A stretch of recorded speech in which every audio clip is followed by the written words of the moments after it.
I'm in the council square from Brașov. Welcome to you all to the second tour of the city. Here it's a little bit messy because they are ending the summer market, and are a lot of machines of people which are taking care to take all the small shops. I will switch the image to the council square, and the council house that you can see it over there in front of you. As I said, it's pretty crowded. I hope will not rain. Hello, Peter.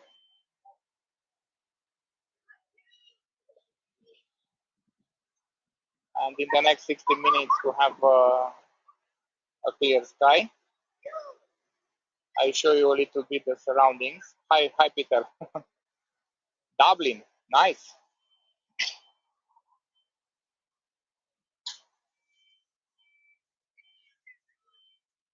Okay.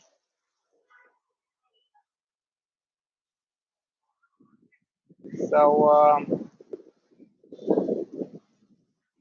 as I told you, it's a tour about which have some connections with Vlad the Impaler, because Brașov is a city which lies in Transylvania, in the middle of Romania, and Transylvania, of course, have a lot of connections with the character of Bram Stoker, with Dracula. That's why I discovered. I will reveal for you some stories about Vlad the Impaler, about Dracula, stories which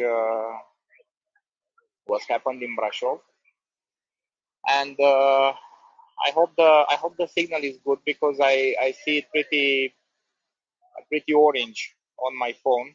Now it's green again. I hope will be good. So I will start my story telling you that this city where we are now, it's documentary attested in 1235 under the name of Corona, which was a saint from the Middle Orient, and the actual name Brașov, it came from a Passaneg word, which was meaning brass, clear water, and the suffix ov from the end. It was like yes, thank you. And the suffix of from the end was like a caress for clear water. Also, the city had another three names: Kronstadt in German, meaning the city of the crown; Brașov in Hungarian, being adopted the Romanian name of Brașov. And for a very short period of time, in the 50s, the city was called Stalin, because it was a custom into the socialist countries being controlled by the Soviet Union to took the name of the leader of the Soviet Union, Iosif Vissarionovich Stalin. So that's why here Brașov was chosen to be called like this. It was a competition with the other city of Sibiu, close to us. And on that section of the Tampa Mountain, that you can see it right now in front of you, where now are only green trees, they planted a different species of trees, and they wrote actually with trees the name of Stalin on the mountain Tampa. And this situation was took part only for about 3 or 4 years till Stalin's death, when they took back the old name of the city, Brașov. And of course, because during of the communist times, the communist jokes, which was banned, of course, in here, were very, very popular. One of the jokes invented by the Romanians, it was saying that the communists choose the name of Brașov to be switched to Stalin, not the name of Sibiu, because in Sibiu, it used to be made, and it's still made, species of sausages called Sibiu sausages. And it was very inappropriate to say sausages of Stalin if they would change the name of Sibiu with Stalin. So that's why the joke says they choose the name of Brașov to being changed in Stalin. As you can see, we have the name of the city up on the mountain, like Hollywood. And up there, on the area where is that cliff and the name of Brașov, it used to be a fortress built by the Teutonic Knights between 1211 and 1225. And that fortress was demolished around 1440 by one of the governors of Transylvania, considering that if the enemy would conquer it, they will have a very good position over the city from here to destroy it. First of all, the city was built near the Spreng Hill, near San Bartolomeo Church, which I presented to you a week ago. And in 1421, after an invasion of the Turks, which destroyed that settlement from around the Spreng Hill, they moved the city on the actual location where you can see it right now. The city was founded by the German colonists, because I will remember to the one which are following me for a long time, and I will tell to the new followers on my lives. Transylvania was conquered after about 100 years of fights by the Hungarian kingdom, and the Romanian population, which was defeated after those 100 years of fight, because they doesn't want to cooperate with with the conqueror. The Hungarians were forced to brought in here German colonists to raise the economy of the province, because they were very good artisans and very good merchandisers. And also they brought in here Hungarians to defend the western side of the Carpathians. Here in Brașov, we have in this council square, which is the living room of the city, like any main square in the European cities, it's actually the living room, like the living room of the home, of the house, of the persons, is the place where all the members of the family or of the city are meeting. And from here are living all the streets in all the directions of the city, and the streets are usually parallel and perpendicular one to the other. So it's very difficult to lose yourself into this city.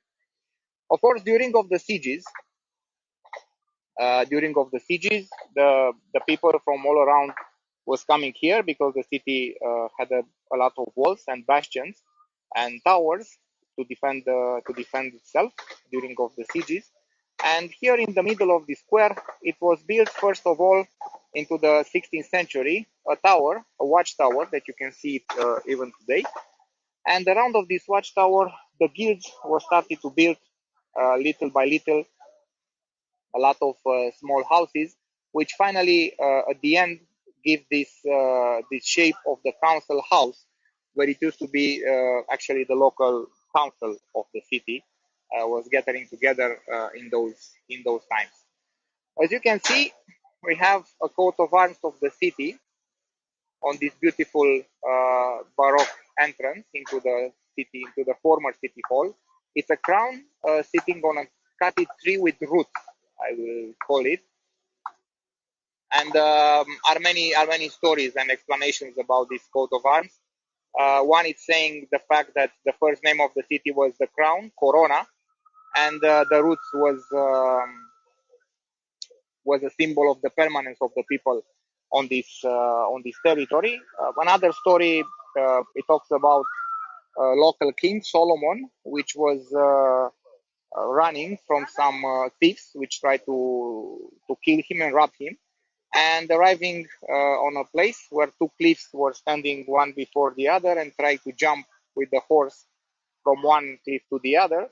He fell into the ditch and died, and the crown from his head jumped and was getting down on a cutty tree with roots. Also here in the council square, we doesn't have only this beautiful council house, but we have another interesting buildings. One of those, it's that big pink palace that you can see it right across the street. It used to be called the Cel Palace, belonging to the Cel family, a very rich family from Brașov into the 19th century. They had a lot of industries. One of those industries was the brewery from the city. And that brewery, it still exists, it's still functioning, produced the Chukash beer, named Chukash after the name of a mountain, which is around of Brașov. To the left side of this building, as you watch it, a smaller house with blue and white, and the Romanian flag and the European Union flag at the windows. It's the house of Mureșanu family, a very important family into our city. Intellectuals, politicians, writers, which had a very big contribution to the fight of the Romanians for the liberty and freedom under the Hungarian and later Austro-Hungarian domination. One of the members of this family, Mureșanu, which belonged this house with the Romanian flag at the windows, is the one which wrote the letters, yes, of the Romanian anthem, which is called "Wake Up Romanian." It's a revolutionary song, which was called for the first time in 1848 on that revolutionary year from all over Europe. But unfortunately, the rhythm is very slow because the melody it's a funeral song being wrote by a priest from a church from here from Brașov. Even that the actual anthem of Romania, it's a funeral song. It's a very slow song. "Wake Up Romanian" is the title.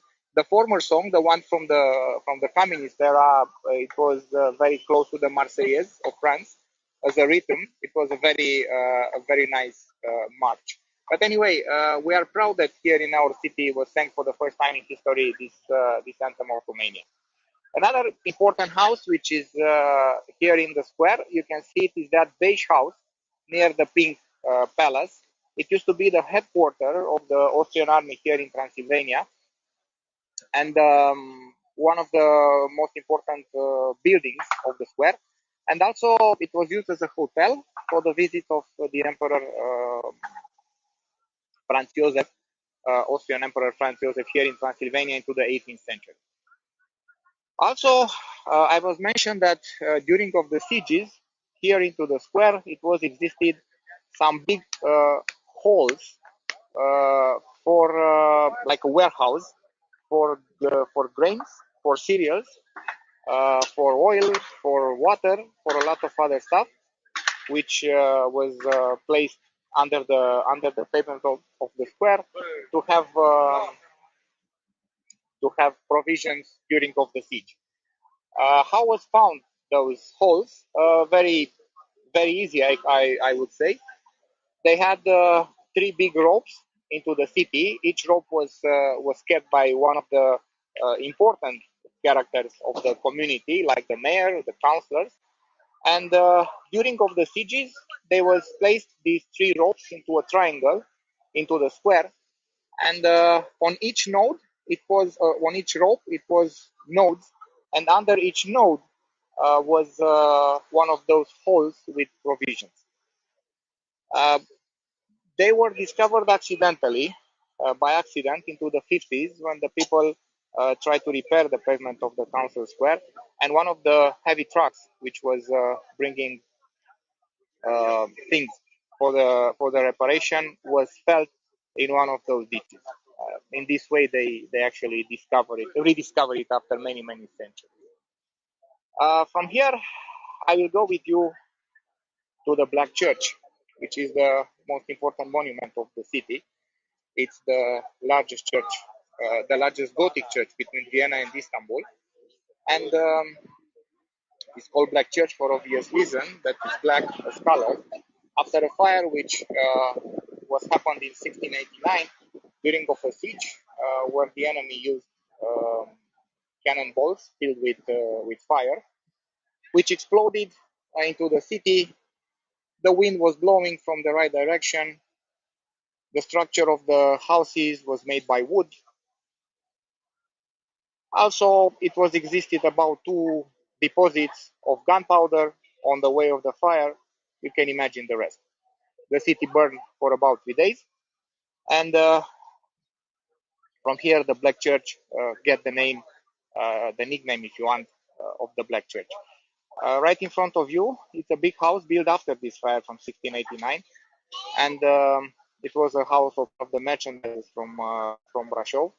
But previously, the house which burned before of this one, it was a house where the archaeologists and researchers discovered the first pharmacy of the city, built somewhere around 1500 into the 16th century, and not only the first pharmacy of the city, but also the first pharmacy from Romania, documentary attested in here in Brașov. I'm very close to the Black Church. You can see at the right side the building. It's a church which have about 65 meters high, 89 meters long. 5,000 people could enter inside for the religious services, which unfortunately are not too often because the German community, which belongs to this church, left Romania in mass proportion during of the 90s, being afraid that the communists could come back somehow. So that's why, because the community is not very high, the religious services are extremely rare here to the Black Church. It's an evangelical church, Gothic, belonging to the German community. Of course, here inside of the square, you can see behind the council house, it's the Orthodox Church belonging to the Romanian community and Romanic style of construction. And a little bit further, like 500 meters from here, on the main street, it's another church, Baroque style, belonging to the Hungarian community and Roman Catholic. As you can see, into a distance of not even half of kilometer, 500 meters, we have three churches belonging to three different communities, to three different architectural styles, and to three different religions. Reason which makes me to consider Transylvania like a miniatural Europe, just because of this, because three of the most important language families of Europe are here: the Latins, Romanians, the Germans, and the Finno-Ugrics, the Hungarians. As well, three of the most important architectural styles of Europe are here: Romanic, Gothic, and Baroque. And three of the most important religions of Europe are here: Greek Orthodox, Romanians, Roman Catholics, and Protestants, Hungarians, and Germans. I'm sorry for this. Also, I want to tell you about the Gothic Church, the Black Church. The fact that exists a legend connected with this statue from the buttresses, representing a child bent over the roof. The child used to be an apprentice of one of the artisans, which was working to the construction of the church. And because the child was very gifted in his work, more gifted than his master, the master, being jealous, pushed the kid from the roof. The kid fell and died, obviously, and the master was executed, being hanging up into the council square. And in the memory of the child, the people from Brașov raised on the buttress of the church that beautiful statue. Speaking about statues, we have many other statues here on the buttresses of the Black Church. Are the statues of the saints, of Jesus Christ, of Virgin Mary, each one with a very specific reason and symbol being placed up here. And I will start with the one of Virgin Mary, which is right here. Is Virgin Mary with baby Jesus. At the feet of the Virgin Mary, you can see a crown carved into the stone, which was the first coat of arms of the city. And Virgin Mary, it's looking right to the center of the city, because she was the protector of not only of the church, but also the protector of the city of Brașov. Near her, we have another statues, which are placed on the exterior side of the choir, as it is called, of the shrine. We have the statue of Saint Peter, missing the key from his right hand, Jesus Christ, and Saint Paul. They are right here in this position because usually Saint Peter and Saint Paul are carved, are represented very close to the altars because they are guarding the altars somehow. And now I want to tell you a little bit how appeared these Gothic churches in here in Transylvania and generally speaking in the world, in Europe. You know that at the beginning of the Christianity, the first institution, which was called Basilica, it was an institution from the Roman Empire, and this Basilica, it was a very big building where the Romans were coming in front of their judge and or of their emperor to solve their problems.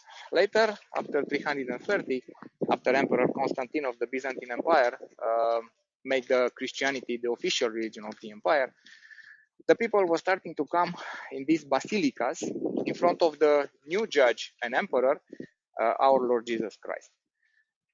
Because of this, in Romanian language, because we are a Latin country, the name of church in Romanian is biserică and came from this Roman word basilica.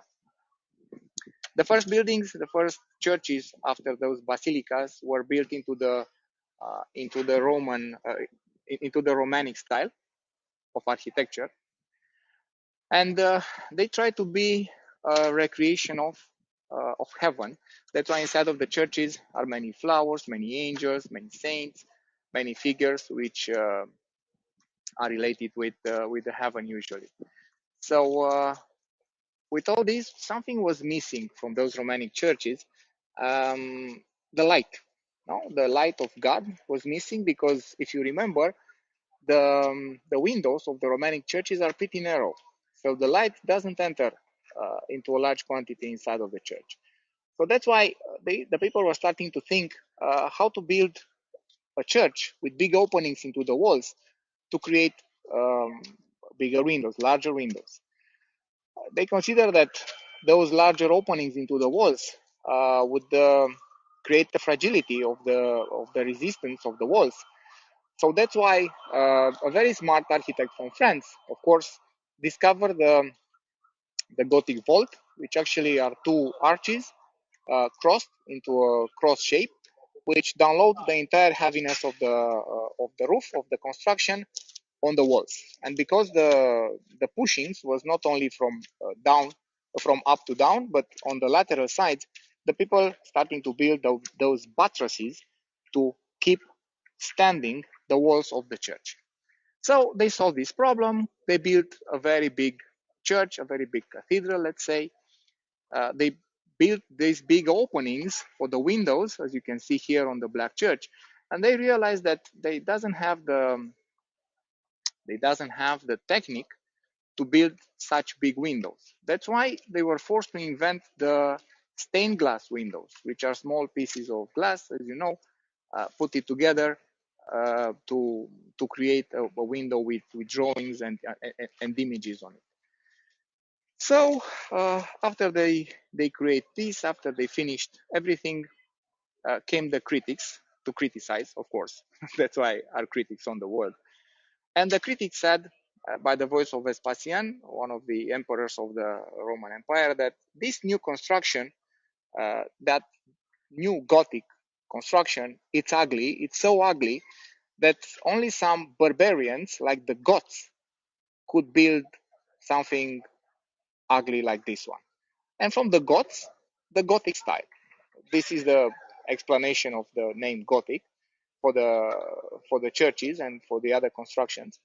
And here in Transylvania, the Gothic churches starting to be built because of the influence of the Cistercian monks, which were an order of monks from coming from France, here in being invited here in Transylvania by the Hungarian king, and they built a first Gothic church, a Gothic monastery to Cârța, where I missed to go yesterday because they had a private event arranged for the church, a wedding, So they built that first church there, and from that first monastery built into the Gothic Cistercian style, all the other constructions from Transylvania were inspired from that one.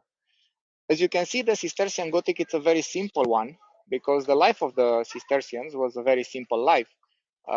They were following the next motto, ora et labora, which it means pray and work. Here, I show you the statues from this southern side of the choir. Here, on the both sides of the main entrance for the priest, you can see to the left side the image of Saint John the Baptist, and on the right side the image of Archangel Michael, the ones which are guarding the priest entrance. The next one is Saint Jacobus. It's the protector of the pilgrims. Near him, it's a pilgrim. And here it's Saint Catherine, a saint from the Middle Orient, which was executed by her enemies with a cartwheel, and at the end they killed her, beheaded her with a sword. This one, it's Thomas Sander, is the priest which had the idea to build such a big church here in Brașov.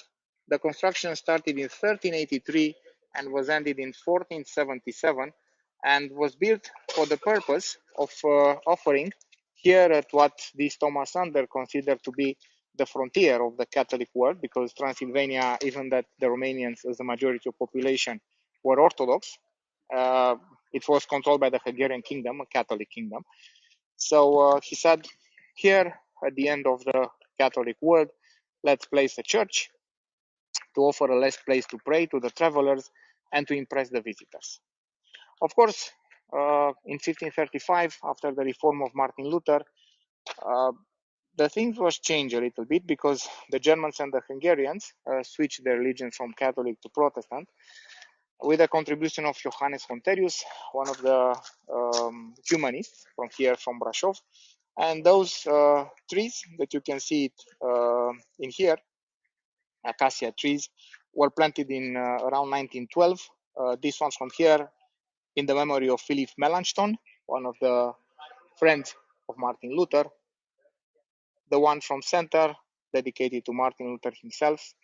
And the last one, which is fresh, new, planted, because the original one was dried and died and was removed, was dedicated to Johannes Honterius, which is the man from the statue that you can see in front of us.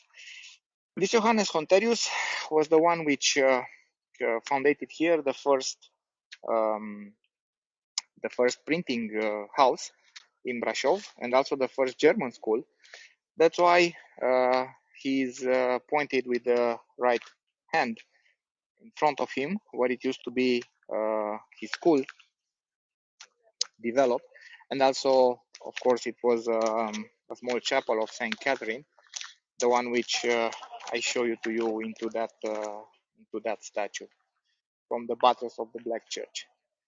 Johannes Honterius, as you can see, is dressed into the typical clothes for the humanist thinkers of the second half of the 15th century and the first half of the 16th century.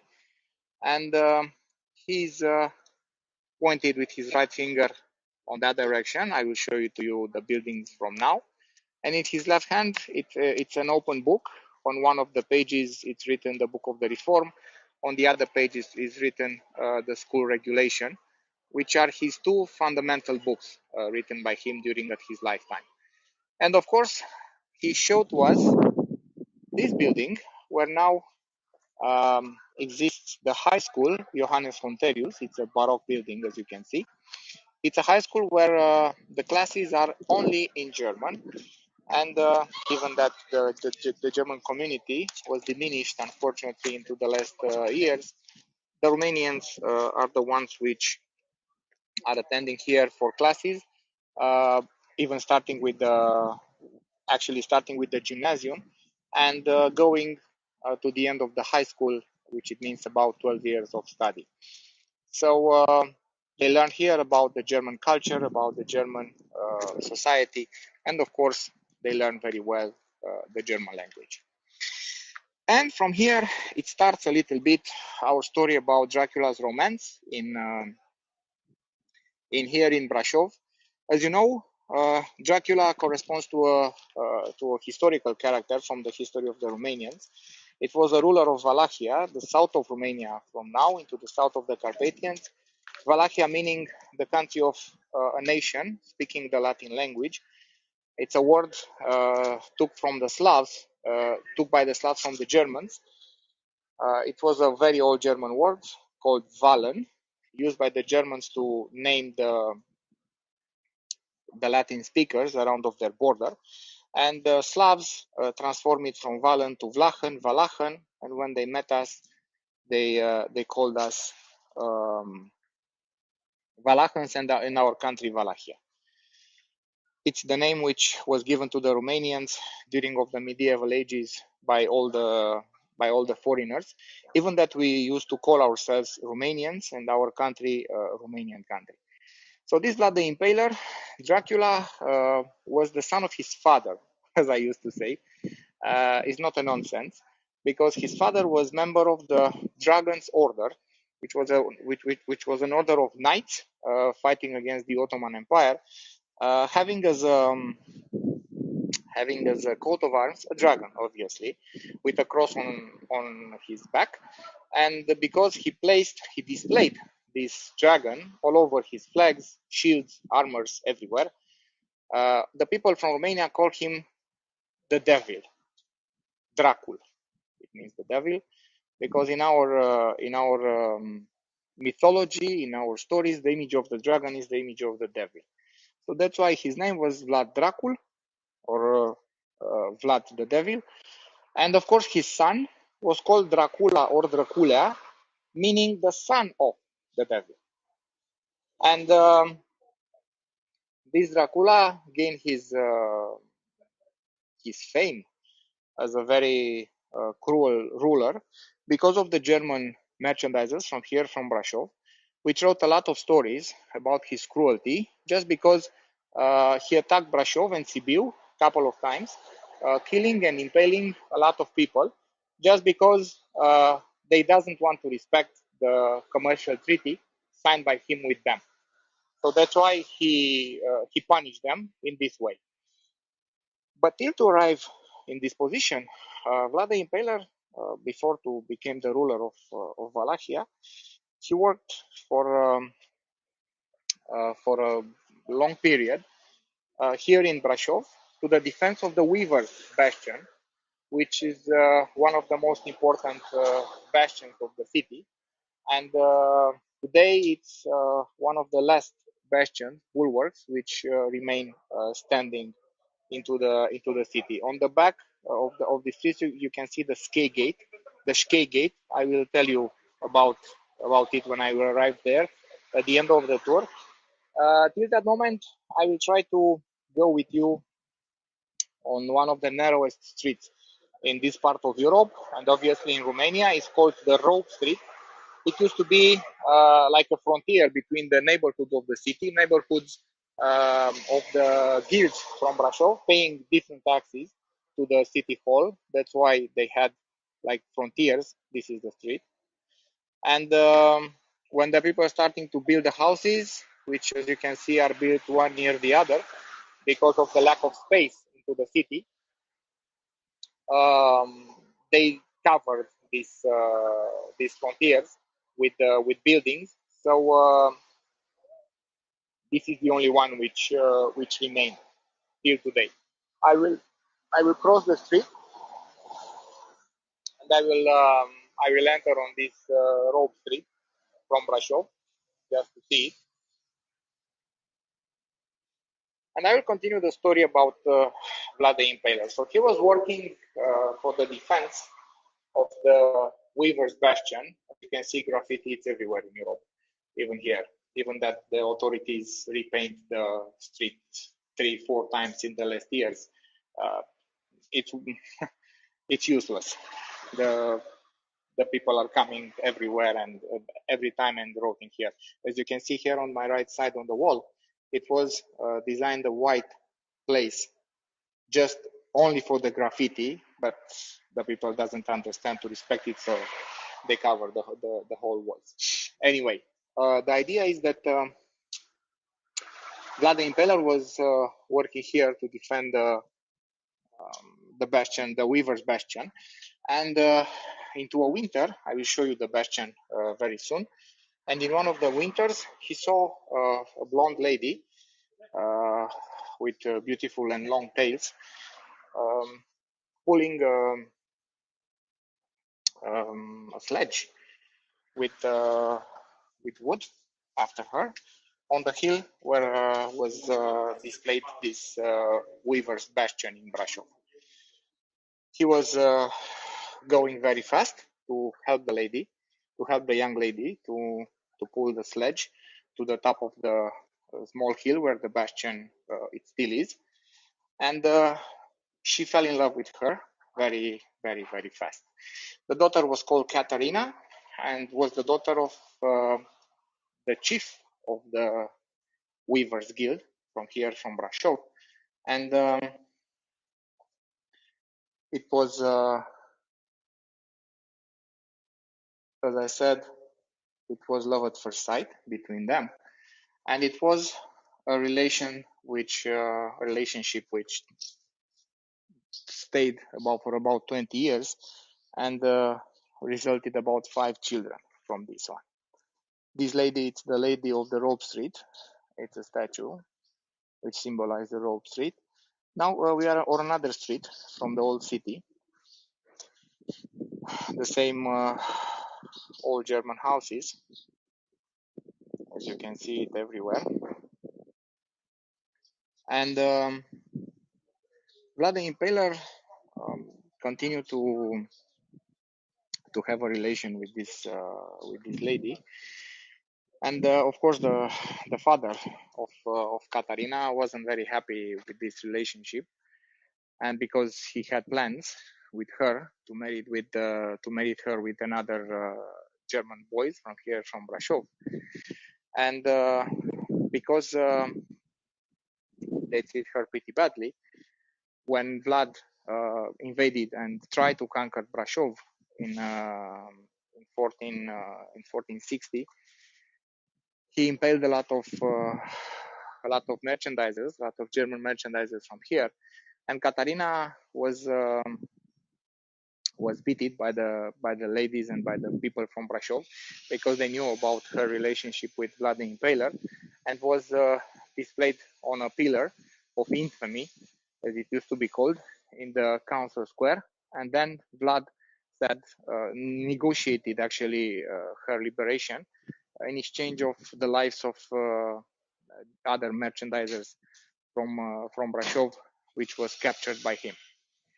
He was married twice, with a Polish princess and with an aunt of King Matthias of Hungary, and he was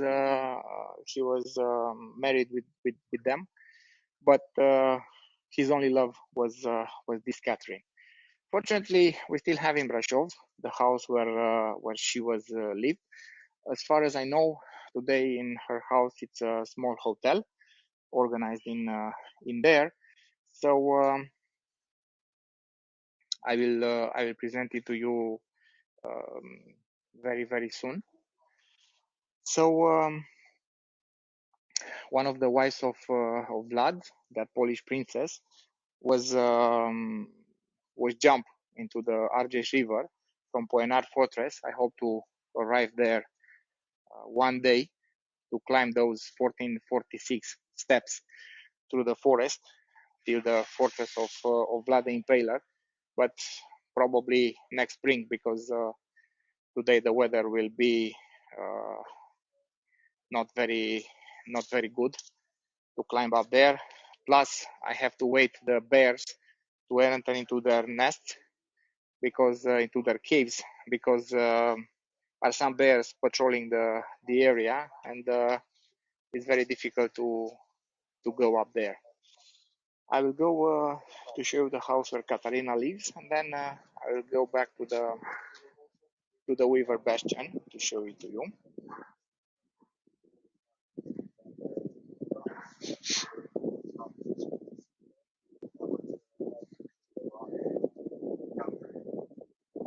Okay.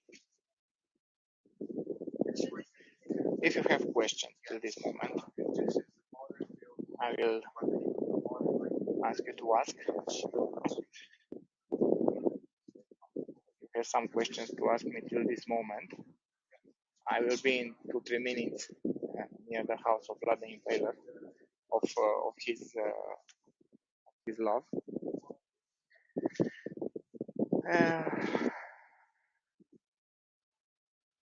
We had luck because it doesn't came the rain over us today. It came a car.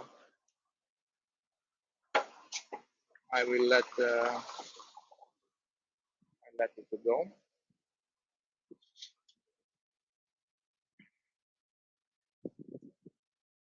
Okay. So Vlad was, as I said, one of his wife jumped into the river Argeș.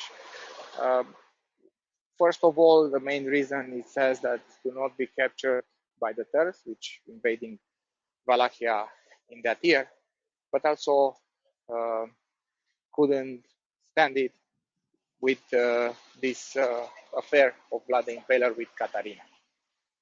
So I arrived to the house of Katarina, which I wanted to show you. Is this blue house across the street. You can see her image above the main entrance. It's called Villa Katarina, and it's the house where used to live the only love of Vlad the Impaler, Dracula. And here in Brașov. And from here, I will turn back to the Weaver's Bastion to show it to you and to tell you about Vlad the Impaler.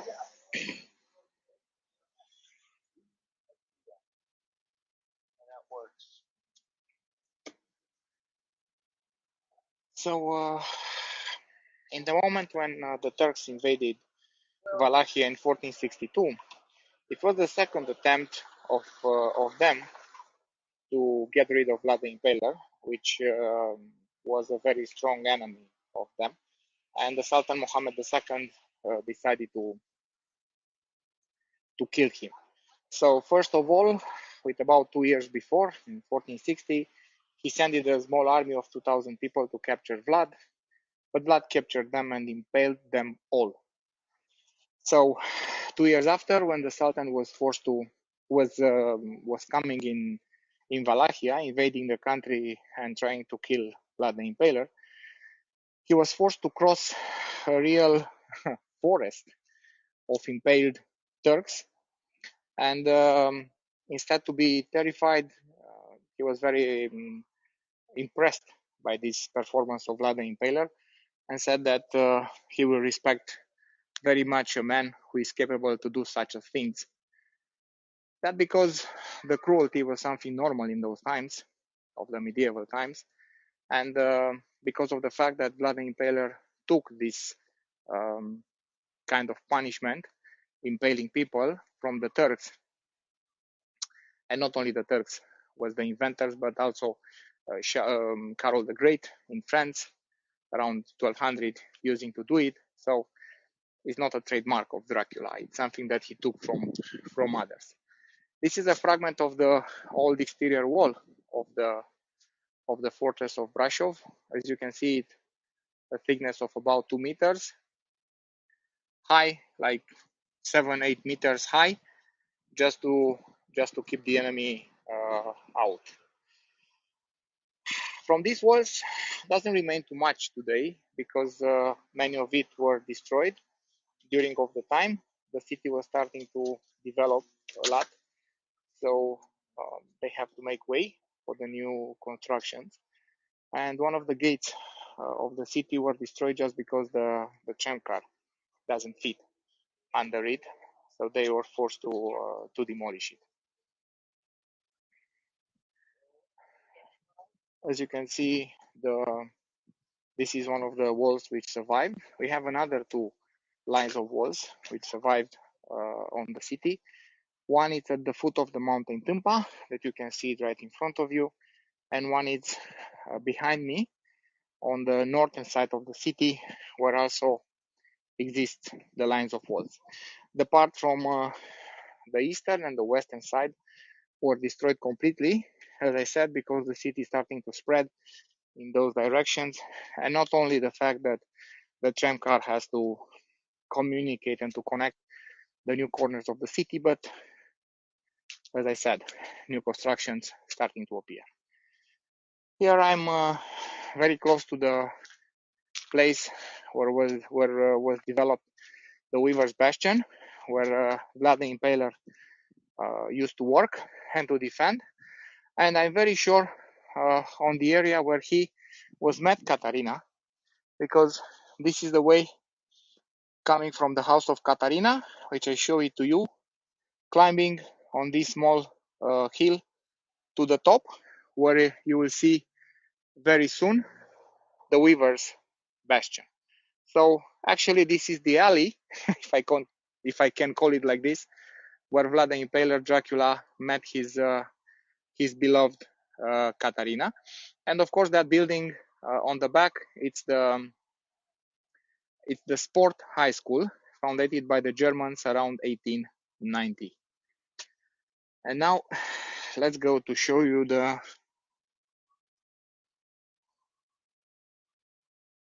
Weaver's Bastion.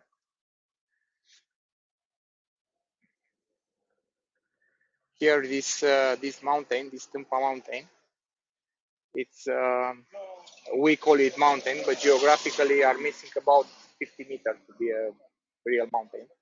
It's only a higher hill, but on it exists the highest, the largest reserve of butterflies from Romania. Are a couple of are about 50 or 60 species of butterflies which exist on this mountain. And now you can see at the back the walls of the Weaver's Bastion. I try to go up on the hill to see it much better. So this is a part of it. I will take it closer.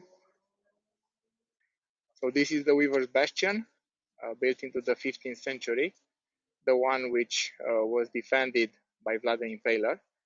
And near it, here to the left, it's a building from 1901, the Ice Skating Society of the Germans from Brașov, which were developed an ice skating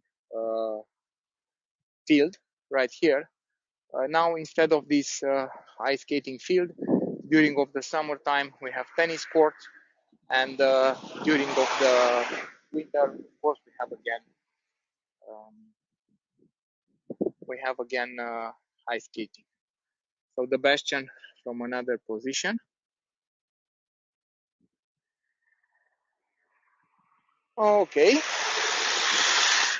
this is the stadium of the museum of the sports high school, and also you can see from another position, from another perspective, the Black Church. And not only the Black Church, I can put it for you to take some good pictures from here too. That white building that you can see in front of us near the Black Church is the synagogue, because also we have an important Jewish community in here. And that's the White Tower, part of the exterior belt of fortifications of the city. And the other one, it's the so-called the Black Tower. It's not black anymore. Was renovated 10 years ago, and but remained the name of the Black Tower. There were towers built on the northern side of the city just to keep the enemy away from the walls. Okay, and from here, we had another fortification which also defend the city from the exterior of the walls. You can see it on the hill. It's a fortress built on a hill on the exterior part of the city. Maybe I will go once up there just to see it. It's not open yet. It used to be a restaurant inside, but now it's judging in court between the city hall and the private company who have the right to own it. I hope they will reopen it soon, because it's a very beautiful place of Brașov. And now I will go descending to the Shkei Gate. Shkei Gate, it was called like this after the name of the Romanian neighborhood of the city, which was displayed on the exterior side of the walls, along of the street, to the mountains and to the hills around. And this from the reason that the Romanians doesn't have the right to live into the German cities, because after the rebellion of the Romanians from 1383, if I'm not wrong, at Bobâlna, for the rights, for trying to sending out from their land the conqueror, the Hungarians, they were defeated and they lost all the social, political, and military rights from their own country, and they became tolerated as a nation because they were the majority of population, and the Hungarian kingdom just can't kill them all. So that's why he decreed that the single nations from Transylvania, which are recognized by him, are the Hungarians, the Sekis, and the Germans. So that's why, for this reason, the Romanians doesn't have the right to live inside of the city. I will do a short break because I want you to give you another better position to take pictures of the Weavers' Bastion and of the house of the ice skating society of the Germans. It's a very good position from here.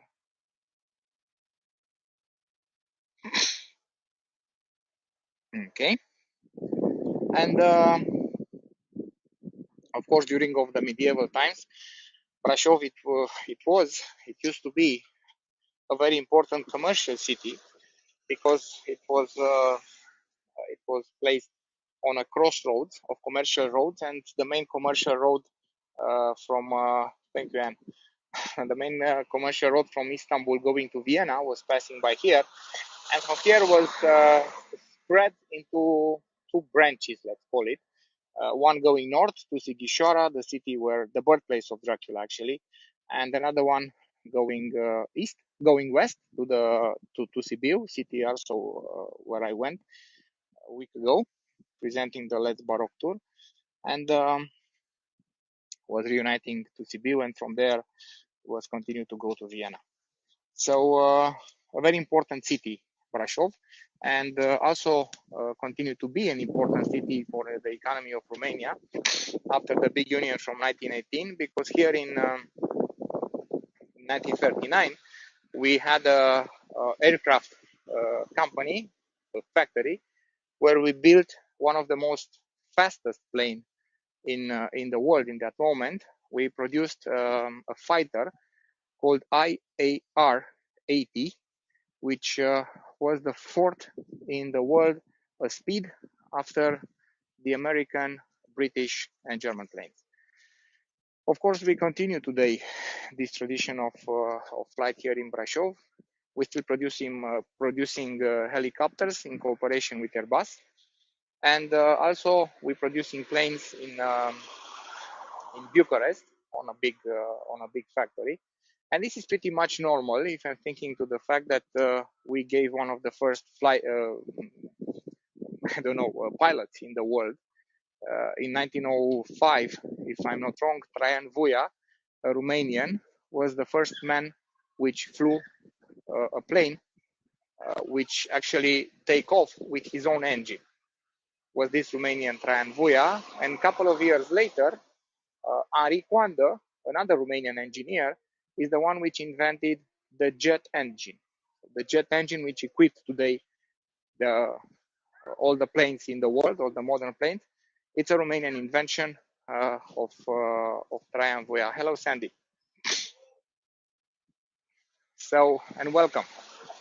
And because I'm speaking about Romanian inventics, I will tell you that one of the first researches in this domain was also the insulin.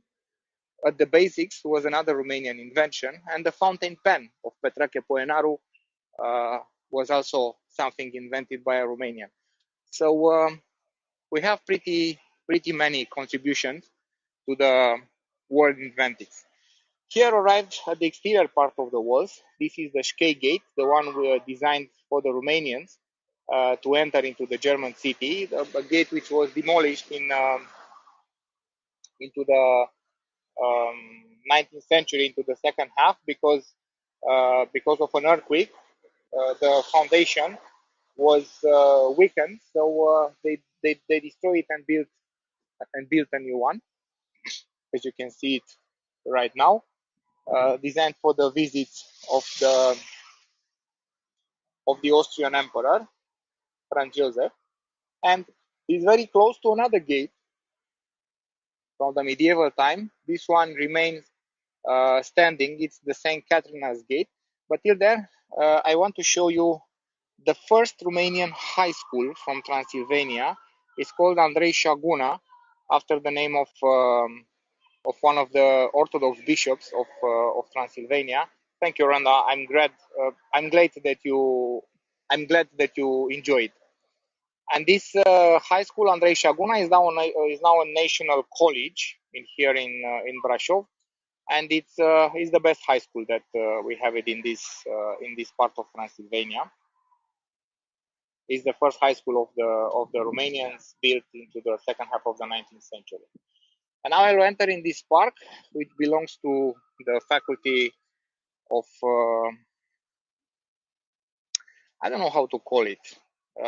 It prepares specialists in future rangers and workers into the wood industry, into the timber industry. That's why there are many species of trees and bushes for the students to study. That big building in front of you, it used to be built around 1880, and it used to be a girls' school of the Germans. Now it belongs to the Transylvania University from Brașov, and this is the original gate of Saint Catherine. As you can see, around of the main tower, it have about 4 small turrets. Yes, College of Forest, I can call it, not agriculture. Forest mostly. The one which are working into the timber industry. And this beautiful gate, I will go a little bit backwards to give you a complete picture of it. Have 4 small turrets, because those 4 small turrets was the symbol of the fact that this city had the right to apply the death penalty against the criminals. As you can know, the death penalty was the exclusive right to apply of the king or of the emperor, and for some services, economical services, which was done for him by the communities, by the nobles, he can give this right to applying the death penalty to some communities or some nobles. And everywhere into the German world, which it means Germany, Austria, Switzerland, Czech Republic, Poland, Slovakia, Transylvania, Hungary, places where the German community was existed and living during the centuries. Everywhere where you can see around of the main tower of a church, of a city hall, of something like this, into one of those cities, 4 small turrets, thank you, Diane, around of the main tower, you will know that in that city are more than 80% possibility to have the right to pronounce the death penalty against the criminals. Here it's another perspective of the Black Church, and I will show you again the coat of arms of the city, the crown sitting on the roots, which I presented to you in the downtown of the city previously. One of the explanations, I've told you about the legend of King Solomon, about the fact that the first name of the city was Corona, and as well, it's another explanation of a confusion made by Johannes Fontelius, that German humanist, which considered that the name of the county, it's the county of the roots, Bürterland in German, instead of Bürterland, the county of river Bursa. So that's why he drew the roots under the crown, just to reveal this name of the county of the roots, that he considered it was the original name of the city. So this was pretty much the history of Brașov, and the story about Vlad the Impaler and his romance with Katarina here in Brașov. I hope you like it. I hope you learn something new about my city, about Romania, about Transylvania, about our history. And my next tour will be on September 11th. I hope to not rain, because we'll be also outside into a beautiful area very close to Dracula's castle here in Transylvania. Thank you, Rhonda. I'm glad that you like it. Here in Transylvania, we have connected with Dracula in many, many ways. He's very, very present pretty much everywhere. So will be a tour in nature to see the colors of the fall, of the autumn, near Dracula's castle, and it's a very special tour even for me. I will dare to recite in front of you some Romanian poetries, famous Romanian poetries of the Romanian poets from the last 100 years. I hope you like it, and I hope to have a very nice and chill tour into the nature. So I wait you. I'm glad, Gloria, that you like the tour. I'm waiting for you on September 11th, which is not a very happy day in the United States and for the entire globe, thinking about what's happened many years ago back there. Even that it's my mother's birthday, but anyway, I hope to be for all of us a very good tour. So I'm waiting for you on September 11th at Moieciu de Sus for poetry and colors of the fall here in Transylvania. As usual, I wish you a good evening, a good day, and a good night. God bless you all, and I will meet you in a week. Bye bye, and thank you for watching me. Yes, I will do a selfie if you want. I'm here into the park without glasses, and I'm waiting for you in. You're welcome, Gloria. I'm waiting for you in a week up there at Moieciu de Sus. Bye bye, and thank you for following me.